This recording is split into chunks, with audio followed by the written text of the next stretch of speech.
jamaah pertanyaan Ustaz, mana yang lebih afdal? Kita ngasih sedekah ke orang fakir miskin atau keluarga yang membutuhkan? Keluarga dulu yang membutuhkan. Tapi harus siap-siap. Kalau memberi keluarga, itu harus siap 3. Yang pertama, ketika kita memberi ke dia, siap-siap untuk tidak dapat terima kasih dari dia. Siap-siap.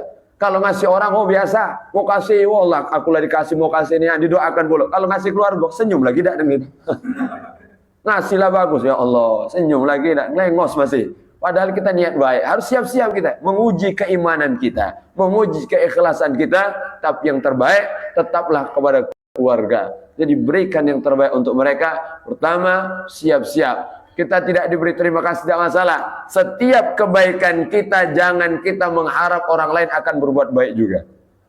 Kalau kita mengharap kebaikan dia, maka kita akan kecewa. Kecewa kita.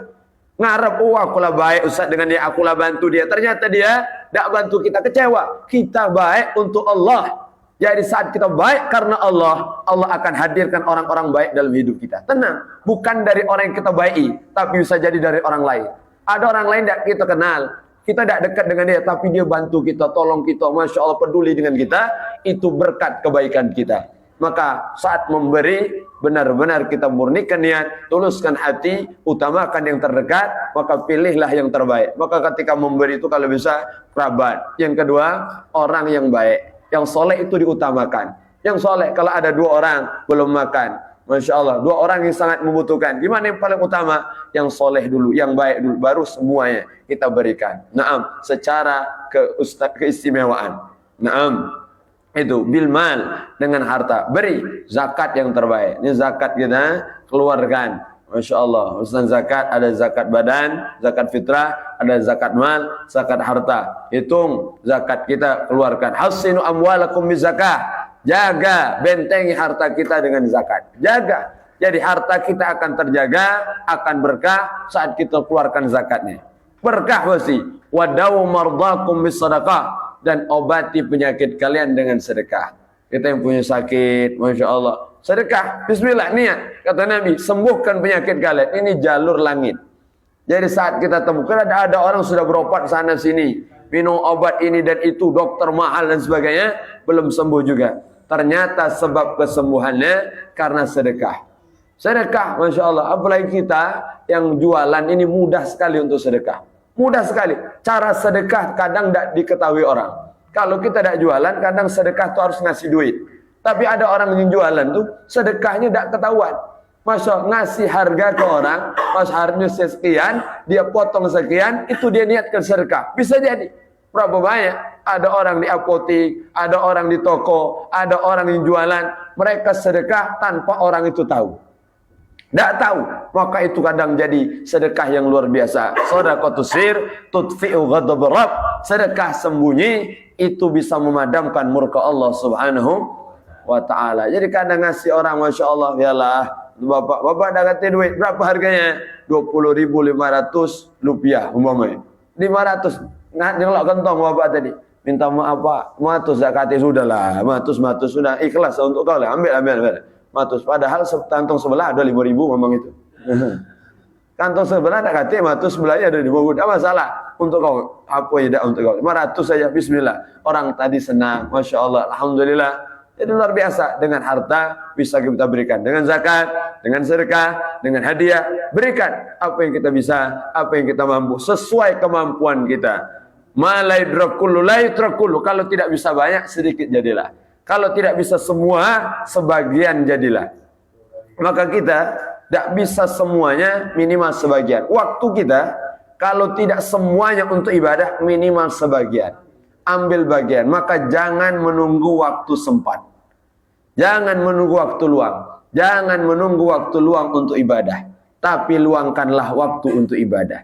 Jangan menunggu sempat untuk ibadah, tapi sempatkanlah waktu untuk ibadah. Karena kita ini tidak ada waktu kosong. Tidak ada, apalagi orang Palembang mana ada waktu kosong. Tidak ada, pokoknya tidak ada. Mau kemana Bang? Ada gawe. Padahal kata gawe memang itu kosong, tidak ada. Maka kita sempatkanlah waktu sampai pada masanya. Waktu itu akan ditutup oleh Allah. Kesempatan itu akan ditutup oleh Allah. Barulah kita menyesal. Ya Rabb, kembalikan kami ke dunia, kami ingin beramal lagi. Itulah penyesalan yang luar biasa. Maka bil mal, dengan harta, au bil badan, atau dengan badan. Kita berbuat baik dengan badan kita, nolong orang, bantu orang, ngangkatkan barangnya, meringankan beban orang. Masya Allah, siapa orang yang membantu saudaranya untuk kebaikan, bantu orang lain. Masya Allah, apa kata Nabi? Waqaftu inda mizani, aku yang akan berdiri di mizan. Allah. Jadi nolong orang, Masya Allah, memenuhi hajat orang, aku yang akan berdiri di mizan amal, nanti yang akan menjadi saksi untuk engkau. Itu kata Nabi besar Muhammad. Kalau kita disaksikan Nabi, alangkah indahnya, alangkah mulianya, alangkah istimewanya kita disaksikan oleh manusia termulia, baginda Nabi besar Muhammad sallallahu alaihi wasallam. Faraja kurbatan, siapa orang yang menghilangkan kesusahan orang lain, maka farajallahu kurbatan fid dunya wal akhirah, Allah akan hilangkan semua kesusahannya dunia dan akhirat. Dihilangkan Allah berkat kita memudahkan urusan orang lain, berkat kita memudahkan urusan orang lain, berkat kita membantu menolong orang lain dengan mal, dengan harta, au bil badan, dengan badan. Wa qala Rasulullah sallallahu alaihi wasallam, man asbaha la yanwi zulma ala ahad ghufira lahu ma jana wa man sabha yanfi nusratal madlumin wa qada hajatal muslim madlumin wa qada hajatal muslim kana lahu ka ajri hajjah mabrurah. Luar biasa. Siapa orang, kata Nabi, yang pagi hari berniat tidak menzalimi siapapun. Hari ini aku tidak akan menyakiti siapapun. Hari ini aku tidak akan mengganggu siapapun. Hari ini aku tidak akan merugikan siapapun. Hari ini aku tidak menjahati siapapun. Niat dalam hati, niat. Jadi niat itu sudah dihadirkan di hati, langsung dilakukan dengan perbuatan. Itu niat. Jadi ada amalan hati ini ada beberapa tingkatan. Pertama, niat. Qasdu syai'in muqtarinun bi fi'li. Bermaksud sesuatu dibarengi dengan perbuatan. Itu niat. Dari rumah niat, sudah berjalan, sudah bergerak, itu niat. Maka yang pertama. Yang kedua ada azam. Azam itu niat kuat belum bergerak. Nah, ada orang pengen aja. Oh, buko ini aku nak beli bakso, pokoknya. Niat kuat itu. Lah siap duit di kantong, tapi belum bergerak. Belum ada gerakan. Itu azam namanya. Niat kuat. Ada yang ketiga, lebih bawah lagi, khatar. Lintasan hati. Kita kan kadang terlintas lah. Terlintas di hati kita, makan apalah lemah ini. Dalam hati kita, ini nggak mau minum es, es ini kayak buko ini. Baru terlintas, belum duit belum bawa, belum ada persiapan, belum ada apapun, belum ada gerakan, itu baru khatar aja. Lintasan-lintasan hati. Maka kalau masih lintasan hati, belum terhitung pahala. Tapi kalau sudah azam, sudah niat, maka sudah terhitung pahala. Siapa orang berniat kebaikan satu, maka Allah akan berikan pahala sempurna. Alhamdulillah. Satu kebaikan untuknya. Ghafiralahu, Allah akan ampunkan segala dosanya saat dia berniat tidak menyakiti, tidak menzalimi, tidak berbuat jahat kepada orang. Wa man asbaha, siapa orang yang pagi hari yanwi nusratal madlum, membantu orang yang terzalimi, orang tersakiti, orang yang sedang dalam kondisi susah, dia bantu, niat di hatinya. Masya Allah, hajatal muslim wa qada hajatal muslim, dia memenuhi kebutuhan orang-orang muslim, dia bantu sesama, niat aja. Maka setiap gerak-gerik kita, jadikan perjalanan ini untuk menolong orang lain. Maka masyaallah hadirin wal mustami'in rahimakumullah, hadirin dan pendengar semua dimanapun berada, yang mendengar suara ini, jangan sampai perjalanan kita dari rumah, kemanapun kita pergi, tidak ada niat mau nolong orang. Niat aja dulu penting. Aku di jalan mau nolong orang. Tidak tahu kita di jalan banyak kejadian, ada orang jatuh, kita mau tolong. Ada orang kepleset, kita mau bantu. Ada orang tua mau nyebrang, kita tolong dia. Niat aja dulu. Niat. Maka saat kita berniat nolong orang, maka saat itu pula kita tercatat perjalanan itu dalam ibadah. Alhamdulillah. Maka di jalan. Maka jangan sampai ada niat-niat yang jelek. Niat dari rumah nak buat jahat. Na'udzubillah. Na'udzubillah. Aku nak datang ke masjid bilah. Kalau ada sendal bagus di sana.